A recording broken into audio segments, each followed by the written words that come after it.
ان الحمد للہ نحمده ونستعینه ونستغفره ونعوذ باللہ من شرور انفسنا ومن سیئات اعمالنا من يهده اللہ فلا مضل له ومن يضلل فلا هادی له واشهد ان لا الہ الا اللہ وحدہ لا شریک له واشهد ان محمدا عبدہ ورسولہ اما بعد فإن خير الحديث كتاب الله وخير الهدي هدي محمد صلى الله عليه وآله وسلم وشر الأمور محدثاتها وكل محدثة بدعة وكل بدعة ضلالة وكل ضلالة في النار. اعوذ بالله السميع العليم من الشيطان الرجيم من همزه ونفخه ونفثه. بسم اللہ الرحمن الرحیم. رب اشرح لی صدری ویسر لی امری واحلل عقدۃ من لسانی یفقہوا قولی. بسم اللہ الرحمن الرحیم. ان اللہ وملائکتہ یصلون علی النبی یا ایہا الذین آمنوا صلوا علیہ وسلموا تسلیما. اللہم صل علی محمد وعلی آل محمد کما صلیت علی ابراہیم وعلی آل ابراہیم انک حمید مجید. اللہم بارک علی محمد وعلی آل محمد کما بارکت علی ابراہیم وعلی آل ابراہیم انک حمید مجید. اللہم ربنا آتنا فی الدنیا حسنۃ وفی الآخرۃ حسنۃ وقنا عذاب النار. لا الہ الا انت سبحانک انی کنت من الظالمین. حسبنا اللہ ونعم الوکیل. یا حی یا قیوم برحمتک استغیث ولا حول ولا قوة الا باللہ العلی العظیم. ربنا آتنا من لدنک رحمۃ وہیئ لنا من امرنا رشدا. آمین. الحمدللہ آج 8 دسمبر 2019 کو قرآن کلاس نمبر 7 میں ہم انشاءاللہ تعالی سورۃ الفاتحہ کا آغاز کرنے جا رہے ہیں. پہلی جو 6 کلاسیں تھیں ہماری قرآن حکیم کے انٹروڈکشن سے ریلیٹڈ تھیں، جس میں میں نے 40 پوائنٹس کو ان ڈیپتھ کور کیا ہے. وہ 6 کلاسیں 55 منٹ کی جو شخص دیکھ لے گا، قرآن کے حوالے سے جتنی بھی بیسک انفارمیشن ہے وہ میں نے 40 علمی پوائنٹس کے اندر اس میں ان ڈیپتھ ڈسکس کی ہے. آج چونکہ قرآن حکیم کا باقاعدہ آغاز ہونے جا رہا ہے، سورۃ الفاتحہ قرآن حکیم کی پہلی سورت ہے اور یہ پورے قرآن کا مقدمہ بھی ہے.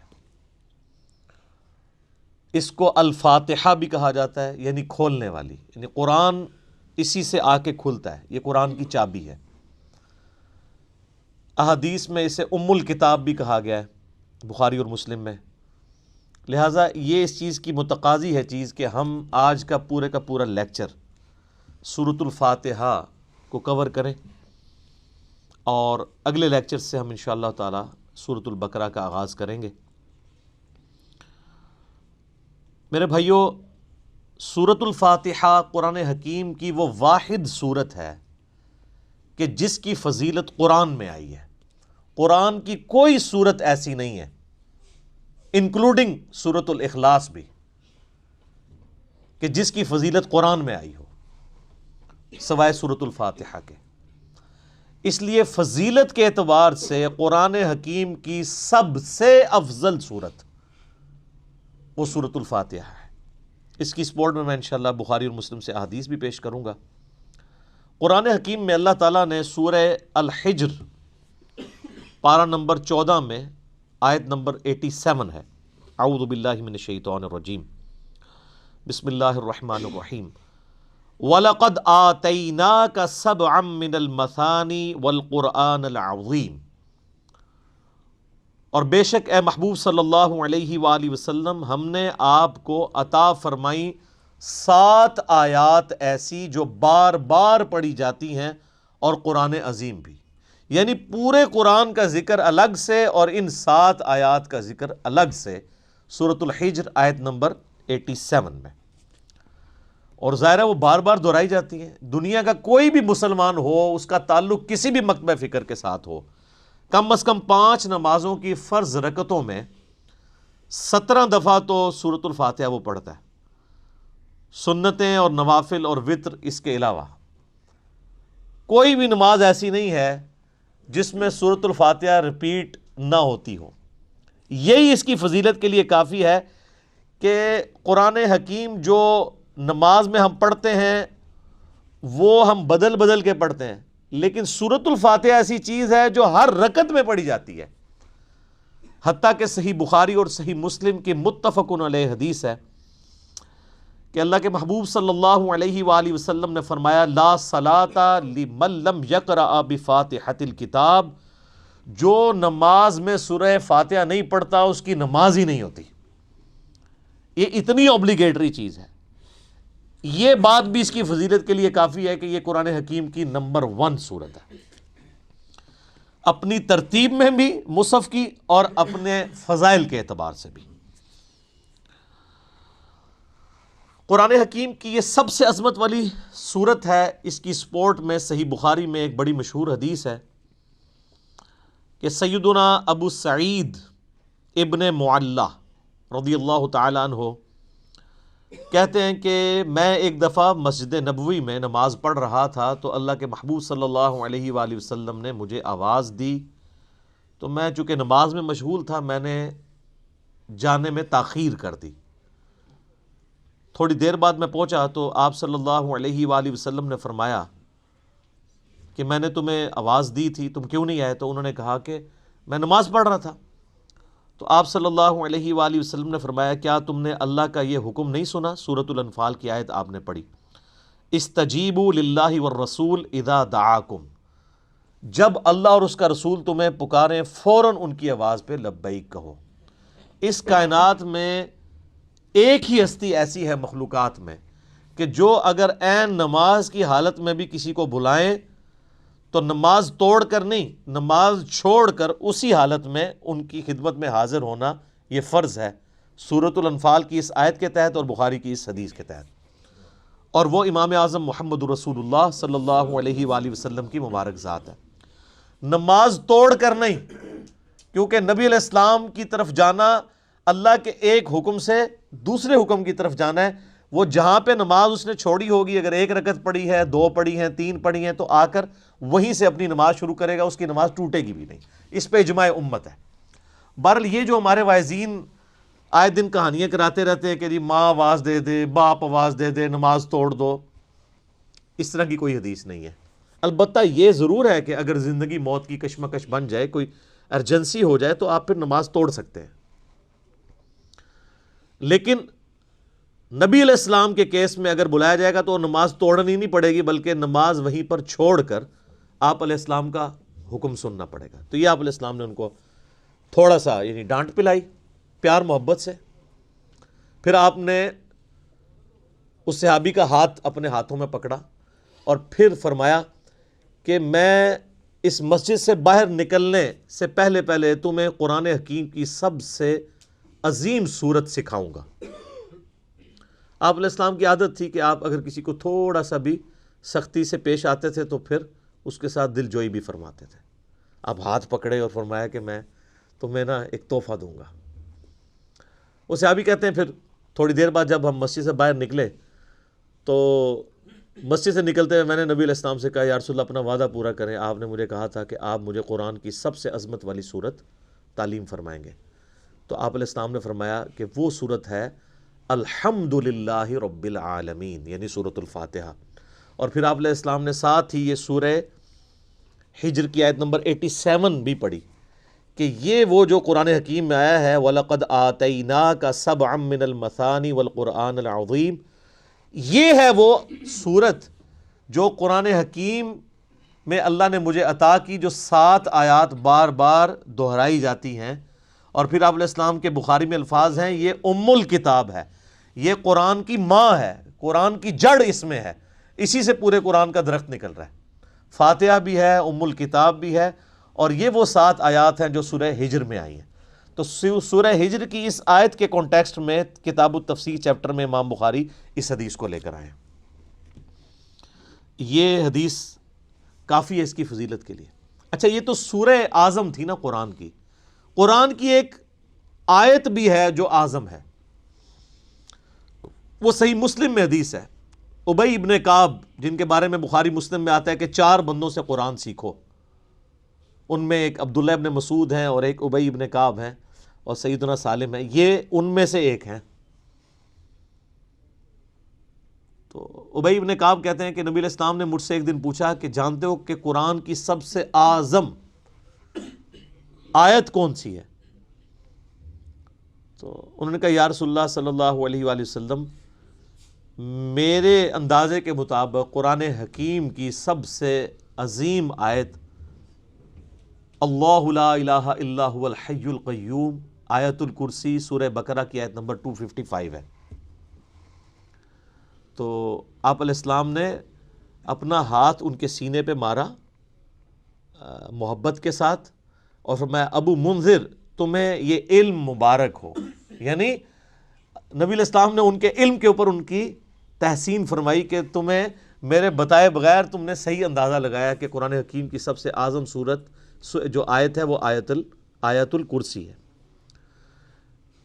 بخاری سے پتہ چلا کہ سب سے اعظم سورت سورۃ الفاتحہ ہے، مسلم شریف سے پتہ چلا سب سے اعظم آیت الکرسی ہے۔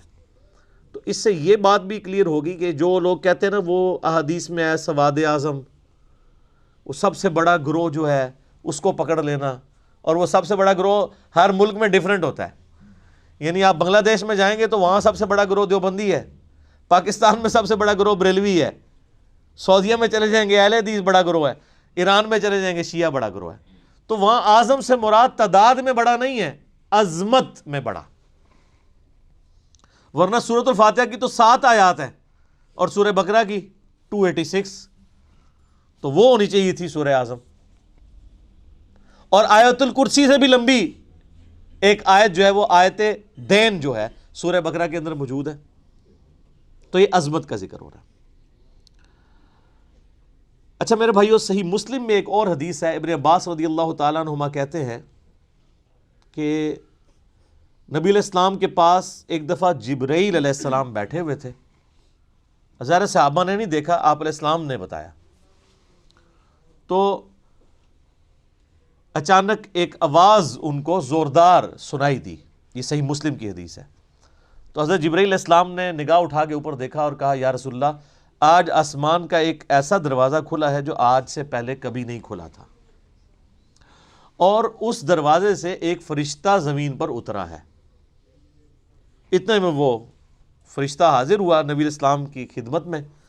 تو حضرت جبرائیل نے کہا کہ یا رسول اللہ، یہ وہ فرشتہ ہے، یہ آج سے پہلے دنیا میں کبھی نہیں آیا تھا، اور وہ دروازہ بھی آج سے پہلے کبھی نہیں کھلا تھا، اور یہ فرشتہ آپ کو سلام عرض کر رہا ہے، اور اللہ کا یہ پیغام لے کر آیا ہے کہ آپ کو بشارت ہو 2 ایسے نوروں کی جو آپ سے پہلے کسی پیغمبر کو نہیں دیے گئے۔ ان میں سے پہلی چیز سورۃ الفاتحہ ہے، اور دوسری چیز سورہ البقرہ کی آخری 2 آیات، آمن الرسول بما انزل الیہ من ربہ والمؤمنون۔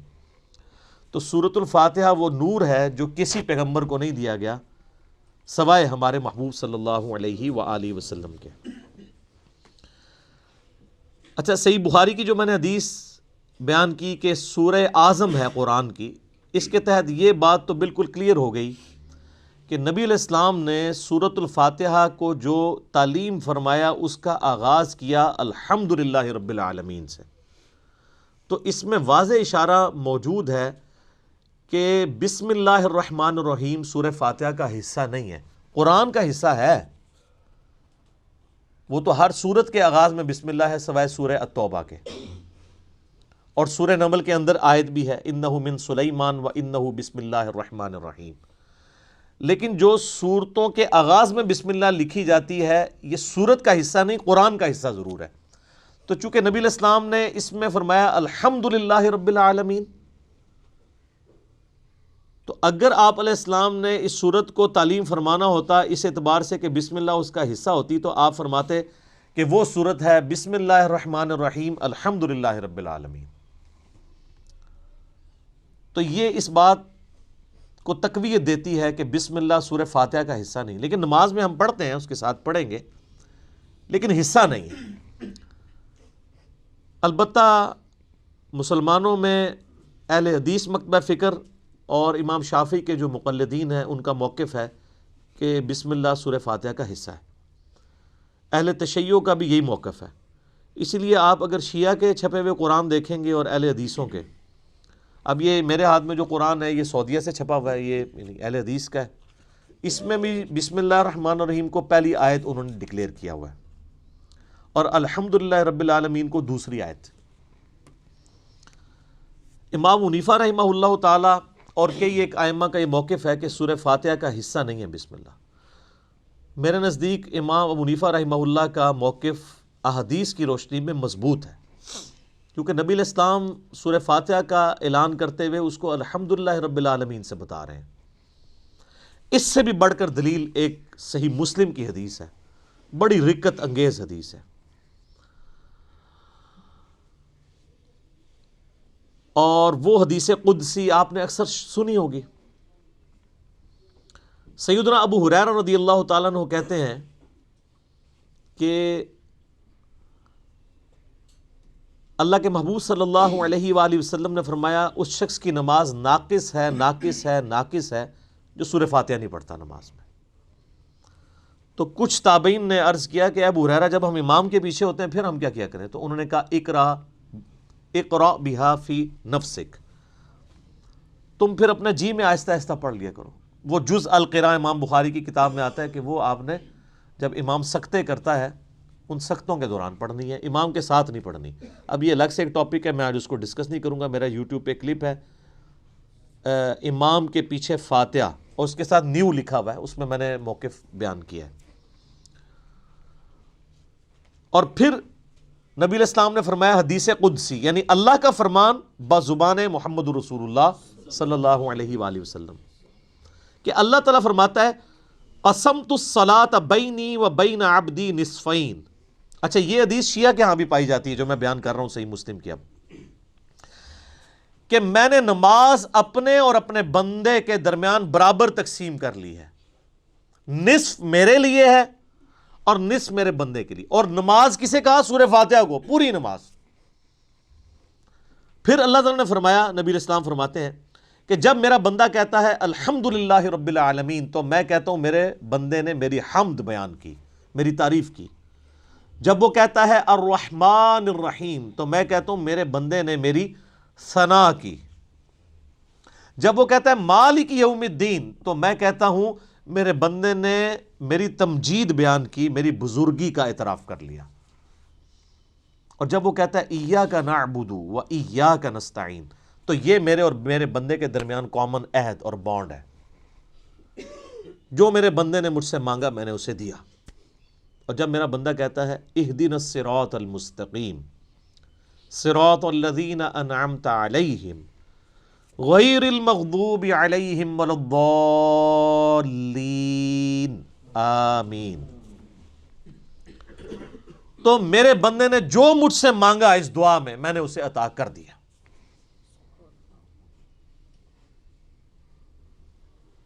یہ حدیث بھی اس بات کا ثبوت ہے کہ سورہ فاتحہ کا حصہ بسم اللہ نہیں ہے، ورنہ تو یہ سٹارٹ یہاں سے ہوتی کہ جب میرا بندہ کہتا ہے بسم اللہ الرحمن الرحیم تو میں کہتا ہوں میرے بندے نے میرے نام سے آغاز کیا. جب وہ کہتا ہے الحمدللہ رب العالمین تو میں کہتا ہوں میرے بندے نے میری حمد کی. تو اس حدیث میں بھی، حدیث قدسی میں بھی سورہ فاتحہ کا آغاز الحمدللہ رب العالمین سے ہوا. لہذا اہل تشیع اور اہل سنت میں اہل حدیث اور شافعی ہیں جو شوافع، ان کا موقف مضبوط نہیں ہے اس مسئلے میں. امام حنیفہ رحمہ اللہ کا موقف اس مسئلے میں، جہاں کئی مسئلوں میں ان کے موقف غلط ہے، اس مسئلے میں ان کا موقف ٹھیک ہے کہ سورہ فاتحہ کا حصہ نہیں ہے بسم اللہ. اس سے بھی بڑھ کر بخاری و مسلم میں حدیث ہے، انس ابن مالک کہتے ہیں میں نے پوری زندگی نبی علیہ السلام کے پیچھے نماز پڑھی، اس کے بعد حضرت ابو بکر کے پیچھے، پھر حضرت عمر کے پیچھے، پھر حضرت عثمان کے پیچھے. میں نے ان چاروں میں کسی کو بھی قرات کا آغاز نماز میں بسم اللہ سے کرتے ہوئے نہیں سنا، ہمیشہ الحمدللہ رب العالمین سے سنا۔ وہ ثنا تو خاموشی سے پڑھی جاتی ہے نا، اور بسم اللہ بھی۔ قرات کا آغاز وہ کرتے تھے الحمد سے، اس کا مطلب ہے کہ وہ سورہ فاتحہ سے اسے الگ سمجھتے تھے۔ اور مسلم میں تو یہاں تک الفاظ ہیں، بلکہ وہ حضرت انس بن مالک تو انکار ہی کر رہے ہیں، وہ کہتے ہیں کہ نبی علیہ السلام اور حضرت ابوبکر و عمر سورہ فاتحہ سے نہ پہلے بسم اللہ پڑھتے تھے نہ بعد میں، یعنی اگلی سورہ سٹارٹ کرنے سے پہلے بھی بسم اللہ نہیں پڑھتے تھے، کنٹینیوشن کے ساتھ پڑھتے تھے۔ بعض محدثین نے اس کی توجیہ بیان کی کہ اس سے مراد ہے کہ بلند آواز سے نہیں پڑھتے تھے، کیونکہ ثنا اور بسم اللہ آہستہ آواز سے پڑھنا تو ثابت ہے، تو آہستہ آواز سے پڑھنا ہی اس بات کی دلیل ہے کہ اس کو فاتحہ سے الگ کر کے پڑھتے تھے، لہٰذا وہ فاتحہ کا حصہ نہ ہوا۔ اچھا، اب ٹیکنیکلی اس کو آپ سمجھیں کہ سورہ فاتحہ کی یہ 7 آیات کیسے پوری ہوتی ہیں۔ مسلم میں جو یہ ہے نا الفاظ کے آدھی میرے لیے آدھی میرے بندے کے لیے، تو پھر سورہ فاتحہ آدھی ہوتی ہوگی نا کہیں پہ، کیونکہ آدھی میرے لیے اور آدھی میرے بندے کے لیے، تو آئیں پھر آدھی کر کے دیکھ لیتے ہیں۔ وہ سٹارٹ ہو رہا ہے اس حدیث میں، جب میرا بندہ کہتا ہے الحمدللہ رب العالمین، تو میں کہتا ہوں میرے بندے نے میری حمد کی، الرحمن الرحیم میرے بندے نے میری ثنا کی، مالک یوم الدین میرے بندے نے میری بزرگی کا اعتراف کیا۔ 3 آیتیں ہوگی۔ اس کے بعد آتا ہے ایاک نعبد و ایاک نستعین، یہ میرے اور میرے بندے میں کامن ہے، لہٰذا یہ آیت پھر سینٹر میں ہو گئی، کیونکہ تینوں پہلی آیات جو ہیں وہ اللہ کی تعریف ہے، الحمدللہ رب العالمین، الرحمن الرحیم، مالک یوم الدین۔ ایاک نعبد و ایاک نستعین عہد ہے، اور کہا یہ کامن ہے، مراد یہ سینٹر میں ہے۔ اور اس کے بعد جتنی چیزیں وہ دعائیں ہیں، اہدنا الصراط المستقیم، یہ بندے کی ہو گئی، صراط الذین انعمت علیہم غیر المغضوب علیہم ولا الضالین آمین، یہ 3 آیات اللہ سے دعا ہوئی، یہ بندے کے لیے، اور اس میں الفاظ ہیں جو میرے بندے نے مانگا میں نے دے دیا۔ پہلی 3 اللہ کی ثنا، اور سینٹر والی ایاک نعبد و ایاک نستعین کامن بانڈ۔ ٹھیک ہو گیا؟ اس سے بھی مزے کی بات، ایاک نعبد و ایاک نستعین بھی سینٹر ہو جاتی ہے، یہ ایک آیت ہے نا، ایاک نعبد، اے اللہ ہم تیری عبادت کرتے ہیں، یہ بھی اللہ کی تعریف، و ایاک نستعین، اور دعا تجھ سے کرتے ہیں۔ واو پہ آگے سینٹر بنتا ہے، اس واو سے پہلے 3.5 آیات اس طرف ہیں اور 3.5 آیات اس طرف ہیں، یہ بالکل سینٹر بنتی ہے واو، ایاک نعبد، اور وہ اسی لیے حدیث میں ہے نا یہ کامن ہے۔ کامن کیوں ہے؟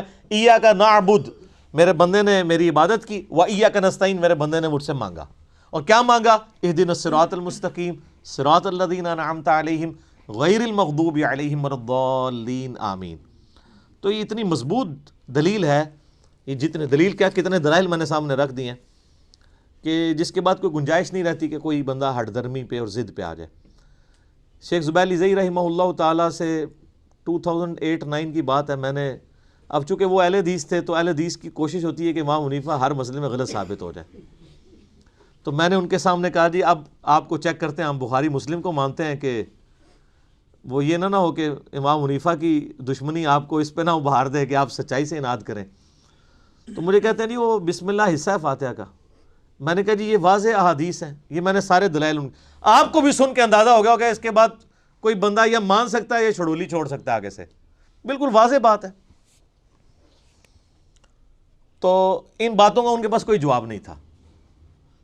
وہ کہتے ہیں نہیں امام شافعی، میں نے کہا امام شافعی کو چھوڑیں، آپ کہتے ہیں کتاب و سنت، اب آپ کہہ رہے ہیں امام شافعی کہتے ہیں بسم اللہ حصہ ہے۔ ہم آپ کو بخاری مسلم سے ثابت کر رہے ہیں کہ سورہ فاتحہ کا حصہ نہیں ہے بسم اللہ۔ بہرحال نماز میں بھی پڑھیں گے، قرآن میں بھی پڑھا جائے گا، قرآن کا حصہ ہے سورہ فاتحہ سے پہلے پڑھنا، اور نماز میں بھی ہم بسم اللہ پڑھنا سنت ہے، بسم اللہ پڑھ کے ہی سورہ فاتحہ پڑھی جاتی ہے۔ جب بالکل پہلی دفعہ پڑھی جائے گی پھر تو اعوذ باللہ بھی پڑھا جائے گا، یہ بھی ذہن میں رکھیے گا۔ پہلی رکعت میں تو اعوذ باللہ سے بھی سٹارٹ کریں گے، باقی رکعتوں میں صرف بسم اللہ سے۔ کیوں؟ قرآن جب بھی پڑھا جائے گا نا تو اعوذ باللہ سے آغاز ہوگا، ایون آپ نے قرآن پڑھتے پڑھتے تلاوت روک دی، بند کی، کسی سے گپ شپ کی، دوبارہ پڑھیں گے تو اعوذ باللہ سے۔ اور اس کا حکم جو ہے سورۃ النحل آیت نمبر 98 میں موجود ہے، فَإِذَا قَرَأْتَ الْقُرْآنَ فَاسْتَعِذْ بِاللَّهِ مِنَ الشَّيْطَانِ الرَّجِيمِ، پس تو جب بھی قرآن کی قرات کرنے لگے تو اللہ کی پناہ حاصل کر لیا کر شیطان مردود کے اگینسٹ۔ کیوں؟ اگر آپ شیطان کے اگینسٹ اللہ کی پناہ نہیں حاصل کریں گے تو قرآن پڑھ کے آپ غلط رزلٹ بھی نکال سکتے ہیں، اس میں قرآن کا قصور نہیں ہے۔ اگر ایک اچھی گاڑی ہے اس پہ ڈرائیور غلط بیٹھ گیا جا کے ٹھوک دیتا ہے تو گاڑی کا تو قصور نہیں ہے۔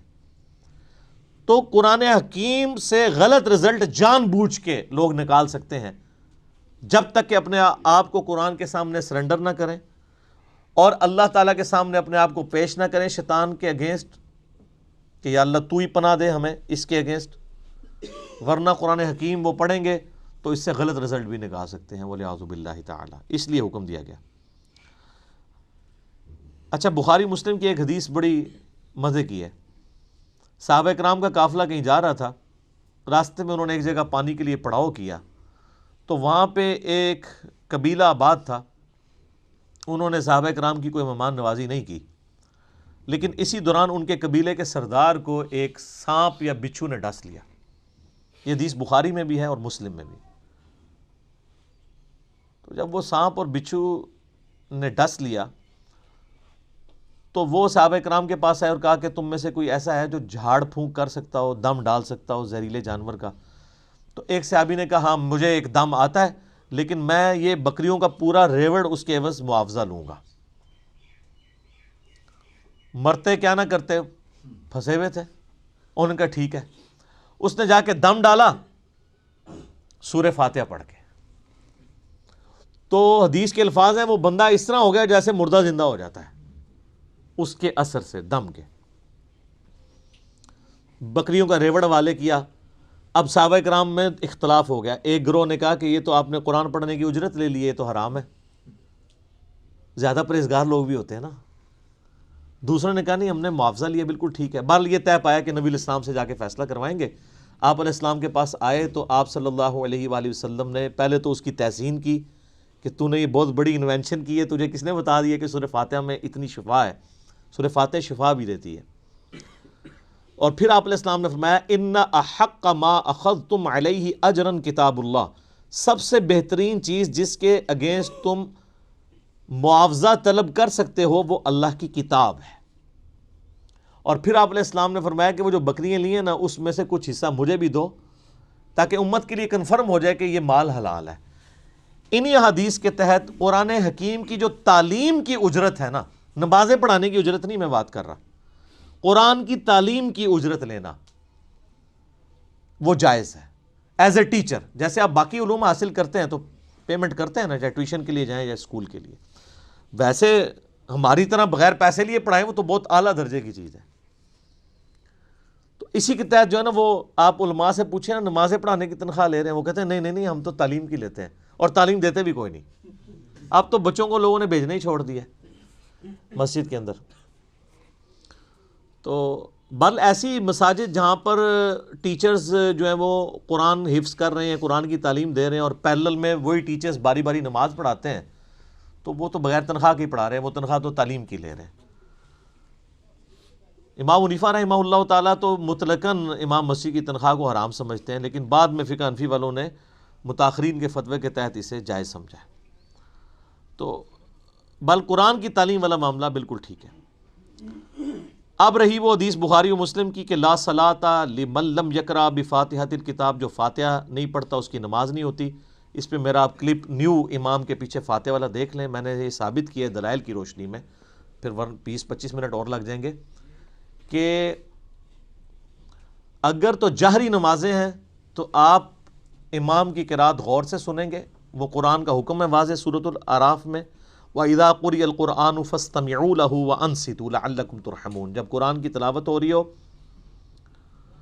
تو تم خاموشی اختیار کرو اور بڑے غور کے ساتھ سنا کرو تاکہ تم پر رحم کیا جائے۔ البتہ جو سری نمازیں ہیں جیسے عصر کی نماز ہے اور ظہر کی نماز ہے، اور جو جہری نمازیں ہیں ان کی بھی جو آخر والی رکعتیں ہیں وہ بھی سرن ہی ہوتی ہیں نا۔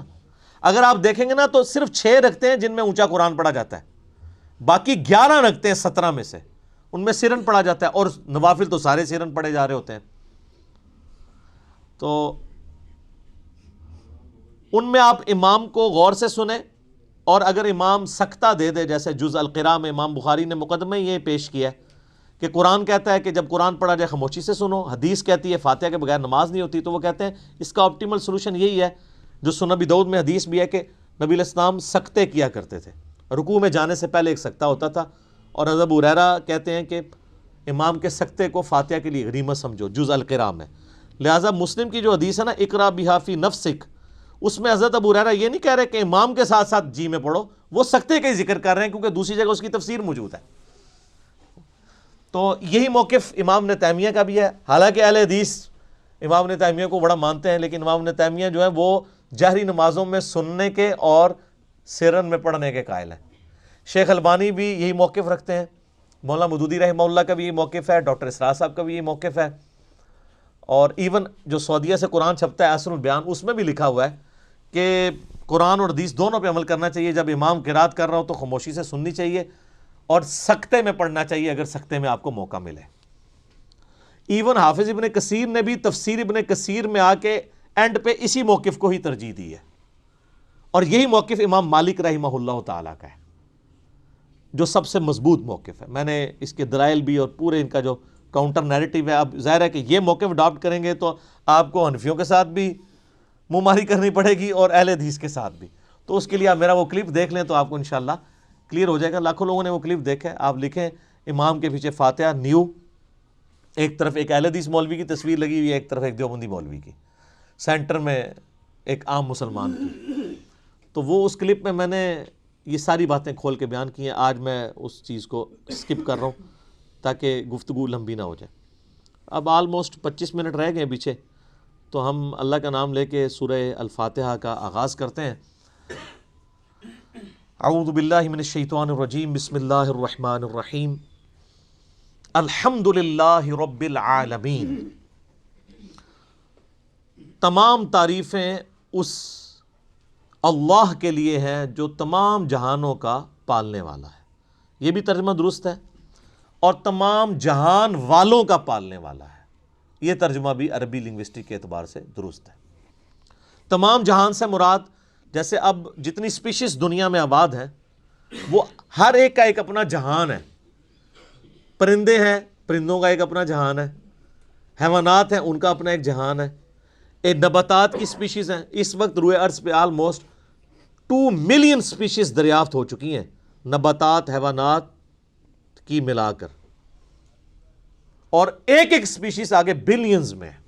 انسان ہی دیکھ لیں 7.5-8 ارب کے قریب ہیں، اور باقی حشرات الارض اگر آپ گننا شروع کریں نہ ختم ہونے والے۔ تو یہ تمام کا پالنے والا کون ہے؟ اللہ۔ الرحمن الرحیم،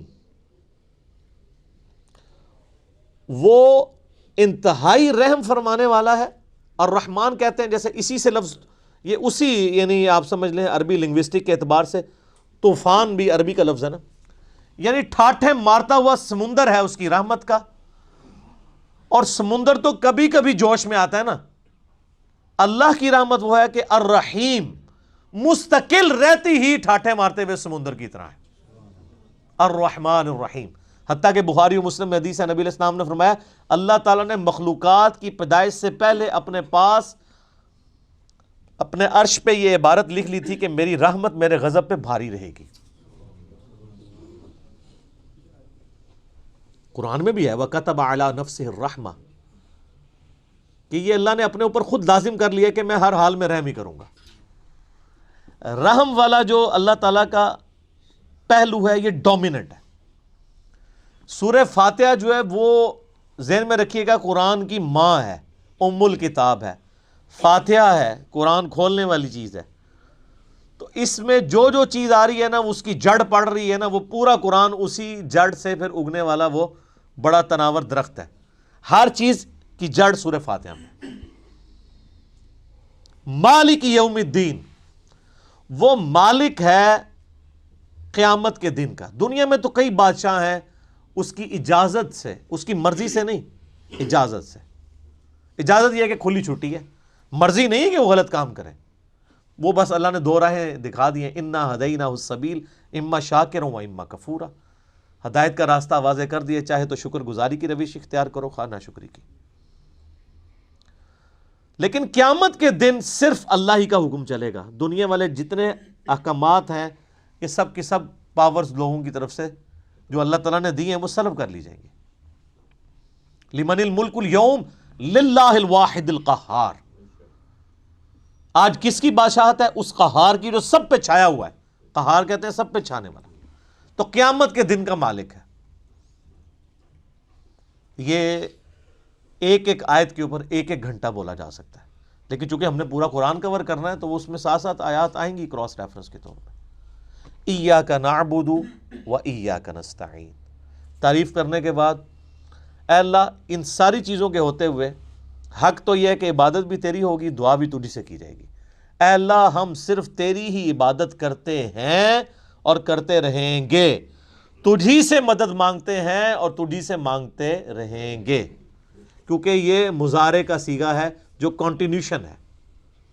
پریزنٹ ٹینس اور فیوچر ٹینس عربی میں ایک ہی ہوتا ہے. ہمارے تو تین ہوتے ہیں نا اردو میں اور انگلش میں، پاسٹ، پریزنٹ اور فیوچر. عربی میں فیوچر اور پریزنٹ کے لیے ایک ہی صیغہ استعمال ہوتا ہے، وہ یہاں پہ استعمال ہوا ہے. ایاک نعبد و ایاک نستعین. اور اگر اس کو دعائیہ بنائیں گے جس طرح کہ اعلیٰ حضرت نے ترجمہ کیا ہے، احمد صاحب بریلوی صاحب نے، انہوں نے بہت زبردست ترجمہ کیا. انہوں نے کہا اے اللہ ہم صرف تیری ہی عبادت کریں اور صرف تجھی سے مدد چاہیں. یہ علیحدہ بات ہے کہ وہ خود اور ان کے ماننے والے غیر اللہ سے بھی مانگتے رہے ہیں. ترجمہ ٹھیک کیا ہے. اسی لیے میں کہتا ہوں قرآن میں کوئی چیز نہیں داخل ہو سکتی. قرآن کا ترجمہ فٹ ہے، آپ کسی کا اٹھا کے دیکھ لیں، ترجمہ سب نے ٹھیک کیا ہوا ہے. اچھا عبادت میں تو دعا بھی شامل ہے. جامعہ ترمذی میں حدیث ہے، سنن نسائی میں حدیث ہے، ابن ماجہ میں الدعاء هو العبادہ، دعا عبادت ہے. تو جب دعا عبادت ہے تو ایاک نعبد میں دعا شامل تھی. یہ پھر ایاک نستعین کیوں آیا؟ اس لیے کہ سب سے سینسٹیو ایشو ہی دعا کا ہے، غیر اللہ کو مدد کے لیے پکارنے کا. تو اللہ تعالیٰ نے اس کو اسپیسیفکلی بیان کیا. اس کے باوجود امت کی اکثریت غیر اللہ سے مدد مانگ رہی ہے. ایک تو ہے ظاہری اسباب، وہ تو آپ مانگیں، تو قرآن میں حکم ہے وَتَعَاوَنُوا عَلَى الْبِرِّ وَالتَّقْوَى وَلَا تَعَاوَنُوا عَلَى الْإِثْمِ وَالْعُدْوَانِ. یہ تو بالکل ٹھیک ہے. وہ ایک مفتی صاحب جو کیو ٹی وی پہ بیٹھے ہوئے ہیں لوگوں کے عقیدے خراب کرنے کے لیے، وہ کہتے ہیں جی اب پھر ہم امی سے روٹی نہ مانگیں جا کے. بھائی امی سے روٹی وہ مانگتا ہے جس کی امی گھر موجود ہوتی ہے، جس کی امی قبرستان میں آرام فرما ہوتی ہے. اگر وہ امی سے روٹی مانگ رہا ہو تو اسے کیا کہا جاتا ہے؟ پاگل یا مجذوب. تھوڑے سوفسٹیکیٹڈ ورڈ، مجذوب یا پاگل. تو یہ پاگلوں سے آپ گفتگو کر رہے ہیں، یہ دھوکہ دے رہے ہیں. وہ کہتے ہیں جی کوئی دریا میں ڈوب رہا ہو تو اللہ کو پکارے گا یا جو وہاں پہ کنارے پہ لوگ موجود ہیں ان کو پکارے گا. بھئی یہ تو ساری اسباب ہے. تو سر وہ اس وقت شیخ عبد القادر جیلانی کو بھی پکار کے دیکھ لے اگر اس کو ہے کہ وہ بچا لیں گے، کیونکہ اللہ نے دنیا کو اسباب کے ساتھ جوڑا ہوا ہے. ان کو اگر اپنے بزرگوں پہ اتنا مان ہے تو یہ پھر دریا میں چھلانگ مارے نا اور پکاریں بزرگوں کو. ظاہر اسباب میں آپ نے اڈاپٹ کرنے کا حکم ہے. ہاں جو دعا مانگی جائے گی بغیر اسباب کے، آپ جو غائب میں مدد کے لیے پکار رہے ہوتے ہیں، مثلا یہاں بیٹھے میں ان کو کہتا ہوں مجھے پانی پلا دیں، بالکل ٹھیک ہے. لیکن یہ بغداد میں قبر کے اندر ہے، میں کہتا ہوں مجھے پانی پلا دیں، وہی جملہ شرک میں لے جائے گا. یہ ہے اصل مسئلہ. یہ جھگڑتے رہتے ہیں جی وہ جی بزرگوں کو اختیار نہیں. میں کہتا ہوں جی بزرگوں کو اختیار ہو بھی، کوئی بزرگ ماشاءاللہ اتنا پہنچا ہے کہ اسے اللہ نے اختیار ہی دے دیا فرشتوں کی طرح، پھر بھی بزرگوں کو پکارنا شرک ہوگا مدد کے لیے. ویسے آپ نے محبت میں پکارنا ہے، آپ ضرور پکاریں، مدد کے لیے نہیں، ویسے اپنی محبت کا اظہار کریں. لبیک یا رسول اللہ کہیں، لبیک یا حسین کہیں، بالکل ٹھیک ہے، آپ محبت کا اظہار کریں. المدد نہیں. بارش کون برساتا ہے؟ اللہ. ڈیوٹی کس کی ہے؟ تو بارش فرشتوں سے مانگی جائے گی یا اللہ سے؟ اللہ سے. اچھا اگر کوئی فرشتوں سے مانگ لے کہ یار خیر اللہ نے ڈیوٹی لگائی ہے، سر وہ مشرک ہو جائے گا. اور یہ قرآن میں لکھا ہوا ہے. آپ پارہ نمبر 20 کھول لیں اگر کسی کو توفیق ہو. میں نے کئی بار سنا ہے، میں ایک جگہ بیٹھا ہوا تھا، وہاں پہ ایک شیعہ ذاکر بھی تھے. اب مجھے 2-3 دن پہلے، شیعہ عالم تھے بلکہ ذاکر نہیں تھے، 2-3 دن پہلے پتہ چلا ہے وہ فوت بھی ہو گئے. بہت علمی آدمی تھے، اللہ تعالیٰ ان کی مغفرت کرے. تو وہ ان کے ساتھی بیٹھے تھے، وہ کہتے ہیں جی ٹھیک ہے ہم یا علی مدد نہیں کہنا چاہیے. لیکن جو یالی مدد کہتا ہے آپ اسے کیوں کہتے ہیں وہ شرک کر رہا ہے؟ میں نے کہا اس لیے قرآن میں لکھا ہے. تو میں نے یہ آیت سورہ النمل کی آیت نمبر 62 پارہ نمبر 20 کے آغاز میں امن یجیب المضطر اذا دعا ویکشف السوء ویجعلکم خلفاء الارض االہ مع اللہ، بھلا بتاؤ تو کون ہے جو مصیبت میں گھرے ہوئے شخص کی فریاد کو سنتا ہے اور اس کی تکلیف اس سے دور کرتا ہے اور تمہیں اپنے ماں باپ کے مرنے کے بعد خلیفہ کرتا ہے اس زمین پر. االہ مع اللہ، کیا اللہ کے ساتھ کوئی اور الہ بھی ہے جس کی یہ کوالٹی ہو؟ قلیلا ما تذکرون، بڑے کم لوگ ہی نصیحت پکڑتے ہیں. تو میں نے کہا اللہ تعالیٰ کہہ رہا ہے کہ جس کے بارے میں تمہارا یہ عقیدہ ہے نا کہ وہ مصیبت اور پریشانی میں تمہارا مشکل کشا ہے، تو گویا الہ ہے وہ. اور سب سے پہلے تو مولا علی ان کے گریبان پکڑیں گے جنہوں نے مولا علی کے بارے میں عقیدہ گھڑ لیا. مولا علی بھی اپنی نمازوں میں اللہ کو پکارتے تھے. مولا علی کا ماننے والا بھی وہ ہوگا جو اللہ کو پکارے گا. پھر بڑے بڑے دھوکے ہیں جی ان کے. وہ کہتے ہیں جی وہ جی غیر اللہ سے مدد کہتے ہیں حرام ہے. اور کون کہتا ہے غیر اللہ سے مدد حرام ہے؟ آپ یہودی سے بھی مدد لیں. بخاری مسلم میں حدیث ہے نبی علیہ السلام جب فوت ہوئے ہیں آپ کی زرہ ایک یہودی کے پاس گروی رکھی ہوئی تھی، لیکن جو سامنے موجود نہیں اس سے تو نہیں آپ اسباب کے طور پہ مدد لے سکتے. وہ جی قرآن میں غیر اللہ سے مدد کا ہے، کدھر ہے جی؟ وہ کہتے ہیں وَاسْتَعِینُوا بِالصَّبْرِ وَالصَّلَاةِ، نماز اور صبر سے اللہ کی مدد چاہو. تو وہ مدد تو اللہ کی چاہ رہے ہیں، یا یہ کہہ رہے ہیں کہ المدد یا نماز میری مشکل کشا، المدد یا صبر مشکل کشا. آگے نہیں پڑھتے ان اللہ مع الصابرین، صبر کرنے والوں کے ساتھ اللہ ہوگا. وہ کہتے ہیں جی حضرت عیسیٰ علیہ السلام نے کہا تھا من انصاری اللہ، کون ہے جو اللہ کے لیے میرا مشکل کشا بنے؟ وہ تو ظاہری اسباب میں. ہمارے نبی علیہ السلام کے بھی صحابہ آپ کے جو ساتھی تھے وہ آپ کے اسباب میں آپ کے مشکل کشا تھے، لیکن وہ والا مشکل کشا نہیں کہ جو آپ وہ سمجھ رہے ہیں. ورنہ اگر نبی کا مشکل کشا صحابہ اکرام تھے تو پھر تو ان کا مرتبہ اوپر ہو گیا.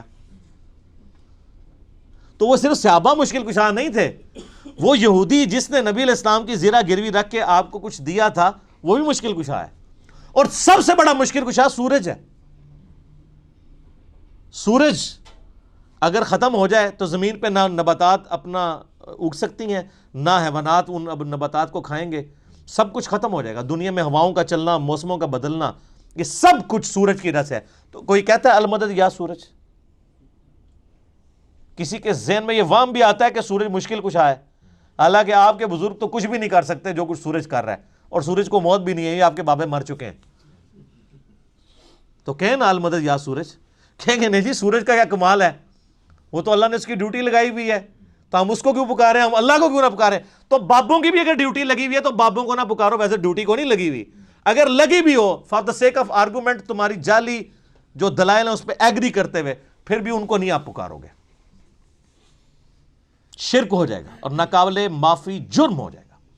یہ اتنے سارے انہوں نے دھوکے دیے ہوئے ہیں اور زیادہ تر ظاہری اسباب کے ذریعے دے رہے ہوتے ہیں. وہ جی صحیح بخاری میں حدیث ہے، ایک صحابی کی پنڈلی ٹوٹ گئی، وہ حضور کے پاس حاضر ہوا، آپ علیہ السلام نے ہاتھ پھیرا. بالکل ٹھیک ہے، لیکن آج اگر کسی کی پنڈلی ٹوٹے گی تو نبی علیہ السلام تو دنیا میں موجود نہیں ہے. اور اگر آپ کو اتنا شوق ہے تو آپ اپنی پنڈلی توڑیں، آپ کو روضہ شریف پہ لے جاتے ہیں، پتہ چل جائے گا جڑتی ہے کہ نہیں. نبی علیہ السلام دنیا میں موجود ہوں، ہم دعا کروانے کے لیے اپنے مسائل ان کے سامنے لے کے جائیں گے. تو اس میں کافی سارے دھوکے ہیں. میں نے 2.25 گھنٹے کا لیکچر دیا ہے دعا صرف اللہ ہی سے. مسئلہ نمبر 3 میرا ریسرچ پیپر نمبر 3 بھی ہے، دعا صرف اللہ ہی سے، جو ہزاروں لوگوں کے عقیدہ توحید کی اصلاح کا سبب بنا ہے. اسی کی ایکسٹینشن ہے مسئلہ نمبر 43 وسیلہ اور توسل کے صحیح احکام و مسائل.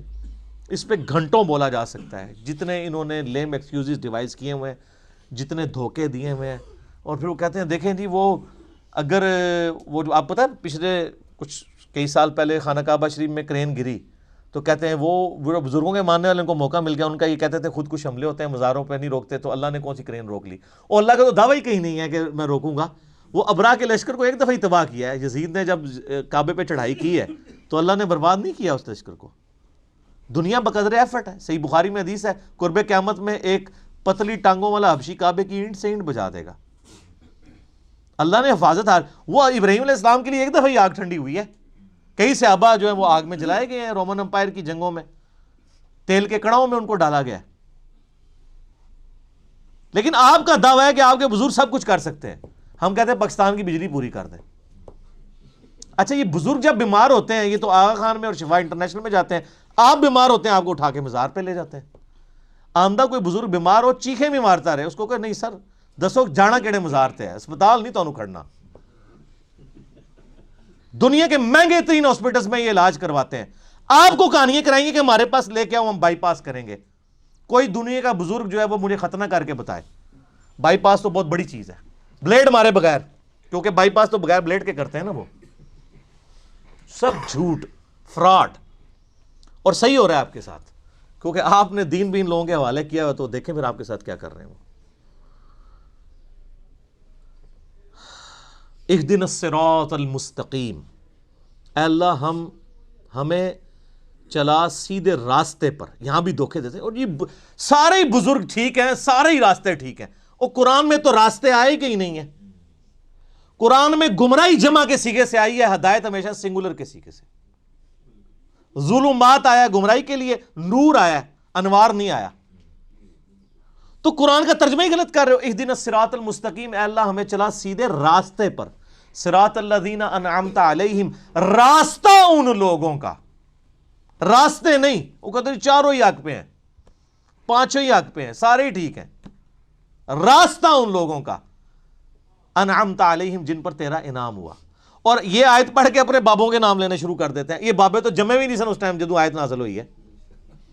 اور پھر یہ بابے بھی مختلف ہیں. بریلویوں کے انعمت علیہم جو ہیں وہ مغضوبی علیہم ہیں دیوبندیوں کے، اور دیوبندیوں کے انعمت علیہم جو ہیں بریلویوں کے مغضوبی علیہم ہیں، اور وہ ضالین بھی ہیں. تو بابوں کی کون سی آپ ہمیں ڈوز لگا رہے ہیں؟ کوئی بابے کا امن نہیں ہے. انعمت علیہم کون ہے؟ وہ سر سورہ النساء کی آیت نمبر 69 میں ہے، من النبیین والصدیقین والشہداء والصالحین. نبی ہیں، صدیقین ہیں، شہداء ہیں، صالحین ہیں. لیکن صالحین کون؟ ڈیفینیٹ تو صرف صحابہ اور اہل بیت ہے. اس کے بعد صرف ہماری اسیسمنٹس ہیں. اللہ کو پتہ ہے کیونکہ یہ وہی کا معاملہ ہے. تو راستہ، اور وہ راستہ کس کا ہے؟ اچھا راستہ اللہ کی طرف سے کسے عطا ہوتا ہے؟ بابے کو یا پیغمبر کو؟ اللہ کے کھاتے میں تو بابا کوئی ہوتا ہی نہیں ہے، پیغمبر ہی ہوتے ہیں، باقی سب فالوور ہوتے ہیں. لیڈر ایک، یہاں تو ان کو انہوں نے لیڈر بنا دیا ہوا نا، یہ فالوور تھے. اور وہ سر مسند احمد میں صحیح سند سے حدیث ہے، مشکات کی آپ کو پہلی جلد میں ملے گی. نبی علیہ السلام نے زمین پہ ایک لکیر کھینچی، ارد گرد ٹیڑھی لکیریں کھینچی، اور آپ نے وہ سیدھی لکیر پر انگلی رکھ کے سورہ الانعام کی آیت پڑھی، وَأَنَّ هَذَا صِرَاطِي مُسْتَقِيمًا، اور یہ کہ یہ ہے سیدھا راستہ جو میرا ہے، جو بالکل سیدھا ہے، مستقیم ہے. اسی کی پیروی کرو، ادھر ادھر کے راستوں کی پیروی مت کرنا، وہ تمہیں بہکا دیں گے. یہ ہے وہ چیز جس کی اللہ تمہیں وصیت کرتا ہے. یہ آیت آپ علیہ السلام نے پڑھی اور اپنے راستے کو کہا یہ سیدھا راستہ ہے. تو سیدھا راستہ نبی علیہ السلام کا ہے. انعام یافتہ لوگوں کا راستہ نہیں ہے سیدھا. وہ تو بیچارے خود راستے پہ چل رہے ہیں. یہ کہتے ہیں ان کے پیچھے چلے. نہیں نہیں نہیں نہیں، ان کے پیچھے نہیں، اس راستے پہ چلنا ہے جس راستے پہ وہ چل رہے ہیں.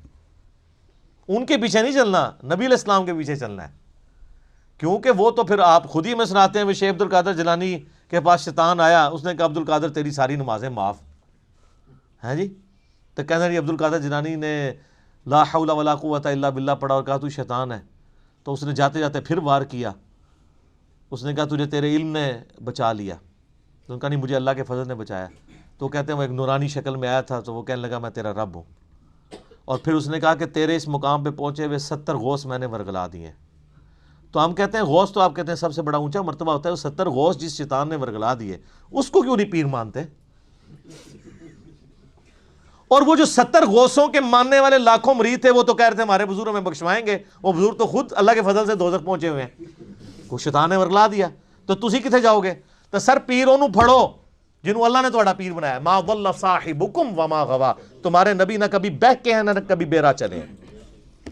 اس کو پیر مانو. سناتے خود ہیں اور انجینئرنگ پھر جب ہم کرتے ہیں ان کو سمجھ آتی ہے ہمارے ساتھ ہو کیا گیا. پھر اس کا اللہ غوثوں کا تو اعتبار ہی کوئی نہیں. 70 غوث جو رگڑے گئے نے تو باقی کا کیا اعتبار ہے؟ تو نبی علیہ السلام کو اپنا امام مانے. تو صراط الذین انعمت علیہم نبی علیہ السلام کا راستہ. اچھا بخاری مسلم میں ایک حدیث ہے، ایک صحابی حاضر خدمت میں، یا رسول اللہ قیامت کب آئے گی؟ فرمایا کو تیاری کی ہے؟ کہ یا رسول اللہ بس موٹے موٹے فرض ہی پورے کرتا ہوں، زیادہ کوئی باتیں نہیں میرے پاس. یعنی باتوں سے مراد یہ نہیں ہے کہ نماز ہی نہیں پڑھتا ہوں، یعنی نفلی باتیں نہیں ہیں، کوئی نفلی روزے نہیں رکھتا، بہت تہجدیں اشراقیں نہیں پڑھتا، موٹا موٹا جو فرض دین ہے اس پہ چلتا ہوں. البتہ میں اللہ اور اس کے رسول سے محبت کرتا ہوں. تو نبی علیہ السلام نے فرمایا پھر اللہ اور اس کے رسول تیرے ساتھ ہوں گے. انس بن مالک کے بخاری مسلم میں الفاظ ہیں کہ ہمیں اسلام لانے کے بعد پوری زندگی حضور کے کسی فرمان سے اتنی خوشی نہیں ہوئی جتنے اس فرمان سے ہوئی کہ جو اللہ اور اس کے محبوب سے محبت کرتا ہے اللہ اس کا محبوب اس کے ساتھ ہوں گے. اور پھر انس بن مالک کے الفاظ ہیں بخاری کے اندر، اے اللہ میں رسول اللہ سے، ابو بکر سے، عمر سے محبت کرتا ہوں، گو میرے اعمال ان کے والے نہیں ہیں، لیکن پھر بھی تو قیامت والے دن مجھے ان کا ساتھ نصیب فرمانا. ہم بھی اللہ سے دعا کرتے ہیں کہ اللہ تعالیٰ قیامت الدن ہمیں نبی علیہ السلام، صحابہ کرام اور اہل بیت کا ساتھ نصیب فرمائے، آمین. تو یہ وہ لوگ ہیں انعمت علیہم، یہ انعمت علیہم پڑھ کے باپوں کے نام لینے شروع کر دیتے ہیں، فلانے علی سرکار، کاں علی سرکار، کتیاں علی سرکار، کوڑے علی سرکار، پتہ نہیں کیا کیا. یار میں کہتا ہوں ان جن کو بزرگ کلیم کر رہے ہیں ان سے نماز سنے نا، یہ تجوید کے ساتھ نماز، ترجمہ تو آتا ہی نہیں ہے، تجوید کے ساتھ نماز بھی نہیں آپ کو سنا سکتے، جس میں عین، حا، غین، قوف، ثا، سین، صاد، ذال اس کا فرق کر سکے. یہ آپ شروع ہی کریں گے کہ نہیں یہ تو انہوں نہیں یاد آئے گا، اور پھر کلیم کر رہے ہیں کہ آپ کو رسول اللہ تک پہنچائیں گے جو خود نبی علیہ السلام سے کوسوں دور ہیں. انعمت علیہم پھر کون ہوئے؟ ڈیفینیٹلی انبیاء کرام، صحابہ کرام اور اہل بیت. بس بعد میں آپ کی اور میری منہ شگافیاں ہیں، آپ کسی کو رحمت اللہ علیہ کہہ دیں، دوسرے لعنت اللہ علیہ کہہ دیں گے، وہ اپنی اپنی مرضی ہے، اس کی کوئی گارنٹی نہیں ہے. صراط الذین انعمت علیہم غیر المغضوب علیہم ولا الضالین، آمین. بچانا ان کے راستے سے کہ جن پر تیرا غضب ہوا اور جو گمراہ ہے. اور اس کے بعد بخاری مسلم میں الفاظ ہیں کہ نبی علیہ السلام سورہ فاتحہ جب بھی پڑھتے تھے تو آمین کہتے تھے. آمین آہستہ آواز میں، اونچی آواز میں، یہ بھی اختلاف ہے. بہرحال امام ترمذی نے پوری بحث کی ہے جس میں انہوں نے یہی راجع قول اختیار کیا ہے کہ جو جہری نمازیں ہیں ان میں آمین اونچی کہی جائے گی، اور جو زور اثر کی نمازیں ہیں اس میں آمین آہستہ کہی جائے گی.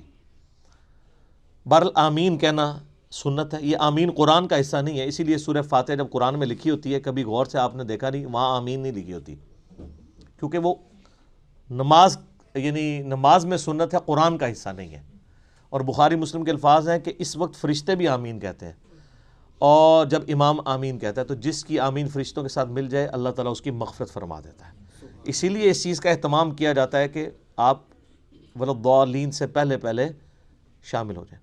تو یہ غیر المغضوب علیہم ولضالین، اس میں طویل خاص کے اعتبار سے تو ظاہر ہے کہ جو نبی علیہ السلام کی امت سے پہلی امتیں جو گمراہ ہوئی ہیں، جن پر اللہ کا غضب ہوا، وہ تو قرآن پھر ہمیں بتاتا ہے. ضربت علیہم الذلہ والمسکنہ یہودیوں کے بارے میں کہ اللہ تعالیٰ نے ان کو بندر اور خنزیر بنا دیا، کونوا قردۃ خاسئین، ان پر ذلت اور رسوائی اور غریب الوطنی مسلط کر دی، وہ آج تک مسلط ہے. اور ضالین گمراہ ہوئے لوگ وہ نصارہ ہیں کہ جن کے پاس یعنی سب کچھ شغف تھا معاملات میں، لیکن غلو کیا دین کے معاملے میں، گمراہی کا راستہ اختیار کیا، باتیں بہت کی، حضرت عیسیٰ کو مانا لیکن ان کو ڈیوینٹی میں کلیم کر دیا. یہودیوں کا مسئلہ تھا، یہ اہل علم تھے، اس کے باوجود جان بوجھ کر انہوں نے گمراہی کا راستہ اختیار کیا. آپ کو پتہ کتنے ہیلے بہانے یہ کرتے تھے.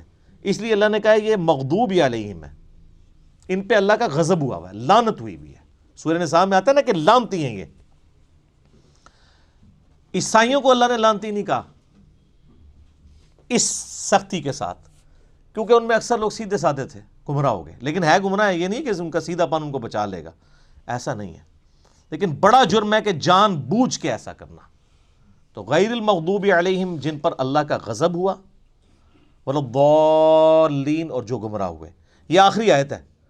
اچھا وہ بعض لوگ کہتے ہیں وہ جی ہر ایک کی جگہ آیت پڑھی ہوئی، یہاں آیت نہیں پڑھی. یہ آیات کے جو نشان بھی ہیں نا، یہ بھی مطلب کوئی آپ پرانے مصحف اٹھائیں گے نا، اگر کلمی ان میں نہیں تھے، یہ تو ڈویژن بعد کی ہے. اندازے تو موجود تھے، یعنی جو آگے ہم گول وہ استعمال کرتے ہیں، تو عموماً جو قرآن چھپتے ہیں نا ان میں وہ والی غیر المغضوب علیہم ولا الضالین سے پہلے جو ہم پڑھتے ہیں نا صراط الذین انعمت علیہم، اس کے اوپر نہیں ہوا ہوتا، یعنی وہ گول نشان نہیں ہوتا، تو اس سے لوگ سمجھتے ہیں کہ شاید یہ پوری ایک آیت ہے تو پھر بسم اللہ کو شامل کریں گے تو 7 آیتیں پوری ہوں گی. نہیں، یہ 2 آیات ہیں. اور میں نے ٹیکنیکلی جو دلائل رکھے ہیں اس سے یہ چیز ثابت ہوتی ہے کہ سورہ فاتحہ کا حصہ بسم اللہ شریف نہیں ہے. اب یہ سورہ فاتحہ جو ہے اگر آپ اس کو اوور ویو کریں نا تو قرآن پاک میں جتنی بھی چیزیں بیان ہونی ہیں آئندہ آنے والے قرآن میں، سب کی جڑ اس کے اندر موجود ہے. اسلام کے بنیادی 3 عقائد کون سے ہیں؟ عقیدہ توحید، عقیدہ رسالت اور عقیدہ آخرت. یہی ہے نا، یہ تینوں عقیدے سورہ فاتحہ میں موجود ہیں. عقیدہ توحید الحمدللہ رب العالمین الرحمن الرحیم مالک یوم الدین ایاک نعبد و ایاک نستعین. عقیدہ آخرت مالک یوم الدین، بدلے کے دن کا مالک. اور اہدنا الصراط المستقیم صراط الذین انعمت علیہم عقیدہ رسالت، کیونکہ رسولوں کو اللہ تعالی راستہ اختیار کرتا ہے نا، وہی دیتا ہے نا آگے، امتوں کو رسولوں کے ذریعے دیا جاتا ہے. تو پورے قرآن کا جو یعنی آپ سمجھیں عقائد کی بنیاد اس صورت میں ہے کہ تمہیں مرنے کے بعد اپنے رب کے حضور پیش ہونا ہے، وہ قیامت کے دن کا مالک ہے. قیامت میں اللہ کے پاس پہنچنے سے پہلے پہلے رسولوں کا راستہ اختیار کر لو، توحید کا راستہ اختیار کر لو، اور اللہ سے یہ بھی دعا بھی مانگتے رہو کہ اللہ تعالیٰ گمراہی کے راستے سے اور جو لوگ جن پہ اللہ کا غضب ہوا ان لوگوں کے راستے سے بچاتا رہے. یہ سارا کچھ اگر آپ جمع کریں تو قرآن پاک میں کوئی ایک ٹاپک بھی ایسا نہیں ہوگا. جب رسولوں کا راستہ آ گیا تو رسولوں کی ساری شریعت سمجھ لیں، اس کی جڑ اس میں پڑ گئی. نکاح طلاق کے مسائل بھی اس میں کور، حج کا طریقہ بھی کور، کیونکہ صراط الذین انعمت علیہم ہے اور اہدنا الصراط المستقیم ہے. تو اس لیے اسے ام الکتاب الفاتحہ، قرآن کھولنے والی، قرآن کی ماں کہا جاتا ہے کہ سارے عقائد و نظریات کی جڑ اس صورت کے اندر موجود ہے. انشاءاللہ تعالیٰ اگلی دفعہ ہم سورۃ البقرہ کا آغاز کریں گے. صلو علی الحبیب صلاۃ ور محمد وآل محمد. اللہم صلی علی محمد وعلی آل محمد کما صلیت علی ابراہیم وعلی آل ابراہیم انک حمید مجید. اللہم بارک علی محمد وعلی آل محمد کما بارکت علی ابراہیم وعلی آل ابراہیم انک حمید مجید. اللہ تعالیٰ سے دعا ہے جو حق بات میں نے کہی اللہ تعالیٰ ہمارے دلوں میں راسخ فرمائے. اگر جذبات میں میرے منہ سے کوئی غلط بات نکل گئی اللہ تعالیٰ ہمارے دلوں سے ہی معاف کر دے، ہمیں معاف بھی کر دے، ہمیں کتاب و سنت کی تعلیمات پر عمل کر کے دوسرے بھائیوں تک پہنچانے کی توفیق عطا فرمائے. سبحانک اللہم و بحمدک اشہد ان لا الہ الا انت استغفرک و اتوب الیک وما علینا الا البلاغ المبین. جزاکم اللہ خیرا.